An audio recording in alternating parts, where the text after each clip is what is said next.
प्यारे बच्चों, आपका स्वागत है हमारे चैनल में। आज हम क्लास 12 भारतीय इतिहास भाग 1 और विषय 3 बंधुत्व, जाति तथा वर्ग, आरंभिक समाज के बारे में बताएंगे। बच्चों, आरंभिक समाज हमारा लगभग 600 ईसा पूर्व से 600 ईस्वी तक प्रारंभ हुआ था। कुछ इतिहासकार इन सब प्रक्रियाओं को समझाने के लिए प्राय साहित्यिक परंपराओं का उपयोग करते हैं। कुछ ग्रंथ जो होते हैं सामाजिक व्यवहार के मानदंड तैयार करते हैं। अन्य ग्रंथ समाज का चित्रण करते हैं और कभी कभी समाज में मौजूद विभिन्न रिवाजों पर अपनी टिप्पणी प्रस्तुत करते हैं। अभिलेखों में हमें समाज के कुछ ऐतिहासिक अभिनायकों की झलक मिलती है, जिससे कि हम जान सकते हैं कि आरंभिक समाज हमारा कैसा था। कुछ ग्रंथ ऐसे होते हैं जो समुदाय विशेष के दृष्टिकोण में लिखे होते हैं। यहाँ पे ये याद होना चाहिए कि ये ग्रंथ किसने लिखे, क्या लिखा गया और किन के लिए इनकी रचना थी। आगे हम पढ़ेंगे समाज में प्रचलित आचार व्यवहार और रिवाजों का इतिहास किस प्रकार लिखा गया। उपमहाद्वीप के सबसे समृद्ध ग्रंथों में से एक महाभारत महत्वपूर्ण ग्रंथ है, जिसे पूरे देश में विभिन्न राज्यों में विभिन्न अभिलेखों द्वारा लिखा गया है, जो अपने वर्तमान रूप में 1,00,000 श्लोकों से अधिक है और विभिन्न सामाजिक श्रेणियों व परिस्थितियों का लेखा जोखा है। इस ग्रंथ की रचना 1000 वर्ष तक होती रही, लगभग 500 ईसा पूर्व। इसमें निहित कुछ कथाएं तो इस काल से पहले भी प्रचलित थी। महाभारत की मुख्य कथा 2 परिवारों के बीच हुए युद्ध का चित्रण है।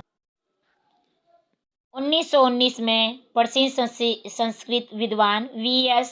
सुकांतकर के नेतृत्व में एक अत्यंत महत्वाकांक्षी परियोजना की शुरुआत हुई। आरंभ में देश के विभिन्न भागों से विभिन्न लिपियों में लिखी गई महाभारत की संस्कृत पांडुलिपियों को एकत्रित किया गया। परियोजना पर काम करने वाले विद्वानों ने सभी पांडुलिपियों में पाए जाने वाले श्लोकों की तुलना करने का तरीका ढूंढ निकाला। अंततः उन्होंने इन श्लोकों को चयन किया और लगभग सभी पांडुलिपियों में पाए गए थे और उनका प्रकाशन 13,000 पृष्ठों में फैले अनेक खंडों में किया। इस परियोजना को पूरा करने में 47 वर्ष लगे। इस पूरी प्रक्रिया में 2 बातें विशेष रूप से उभर कर आई। पहली, संस्कृत के कई पाठों के अनेक अंशों में समानता थी। दूसरी, इस बात से यह स्पष्ट होता है कि समूचे उपमहाद्वीप में उत्तर में कश्मीर और नेपाल से लेकर दक्षिण में केरल और तमिलनाडु तक सभी पांडुलिपियों में यह समानता देखने में आई।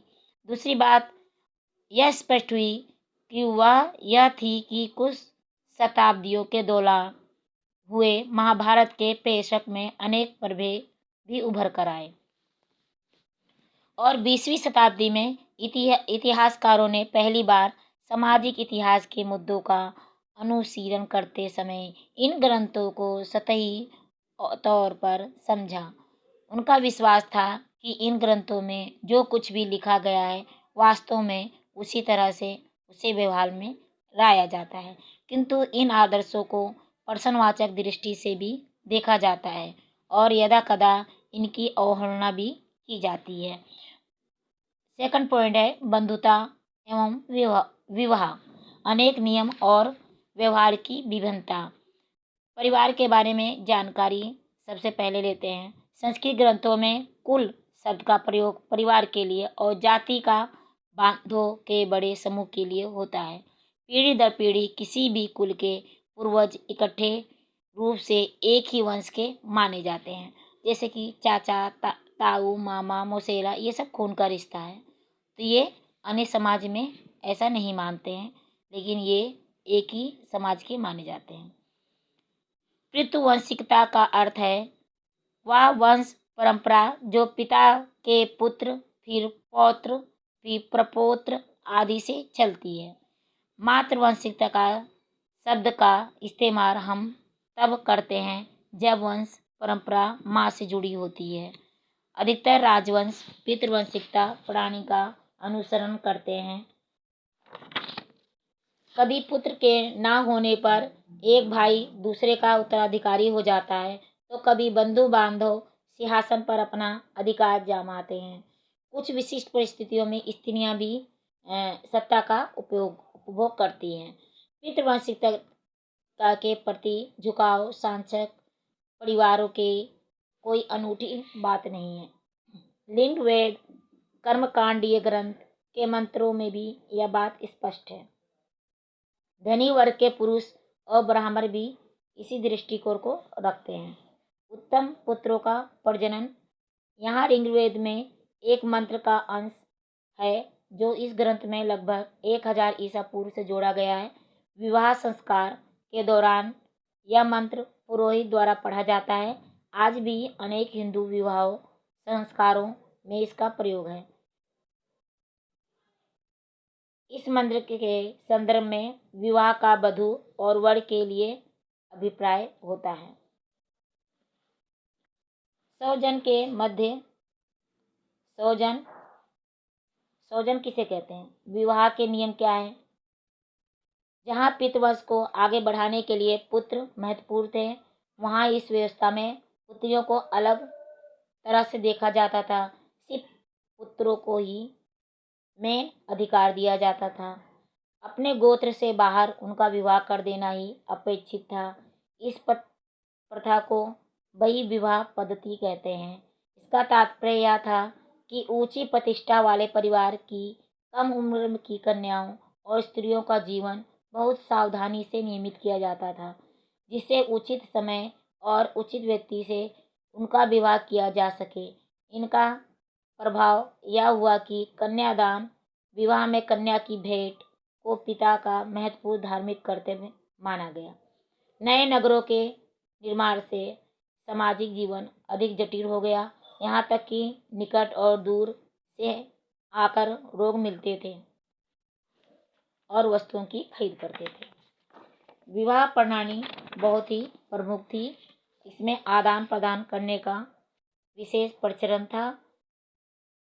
आचार संहिताएं तैयार की गई थी। ब्राह्मणों को इन आचार संहिताओं का विशेष पालन करना पड़ता था, किंतु बाकी समाज को इसका अनुसरण करना पड़ता था।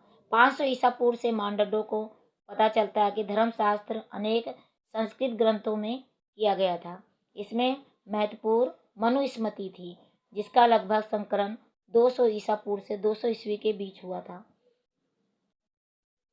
धर्मसूत्र और धर्मशास्त्र विवाह के 8 प्रकारों को अपनी संस्कृति में देते हैं।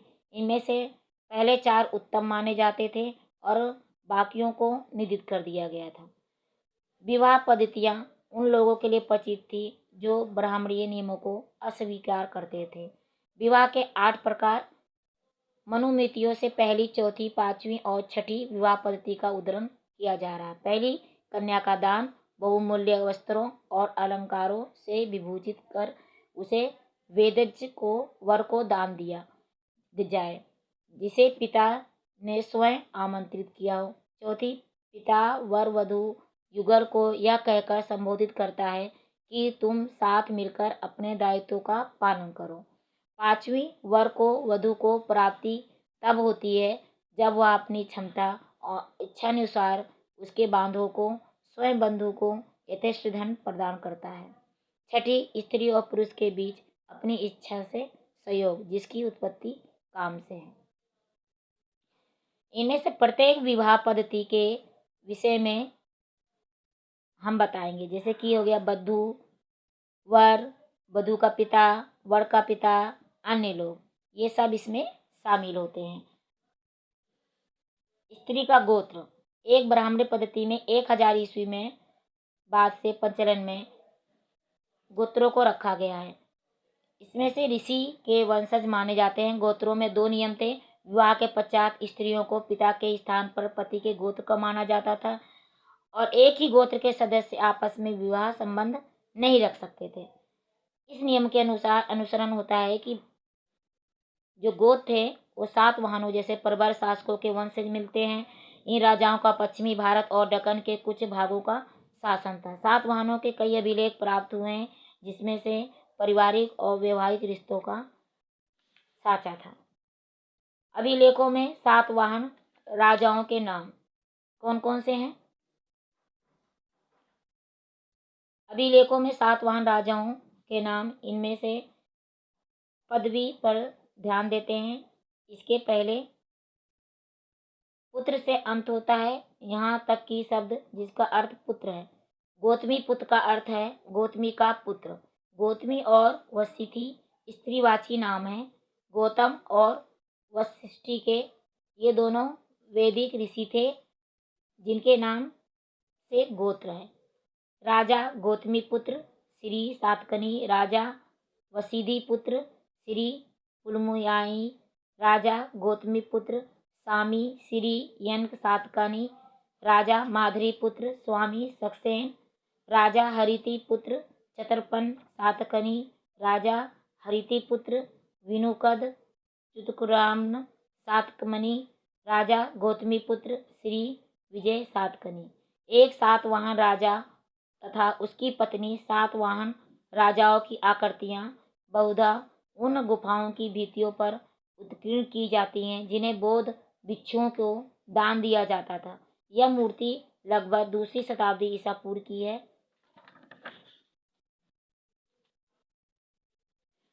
सामाजिक विषमताएं क्या थी? सामाजिक विषमताएं में जाति, अस्पृश्य, ये सब मुख्य थे। धर्मसूत्र, धर्मशास्त्र, ये सब का उल्लेख देखने को मिलता है। फर्स्ट है उचित जीविका।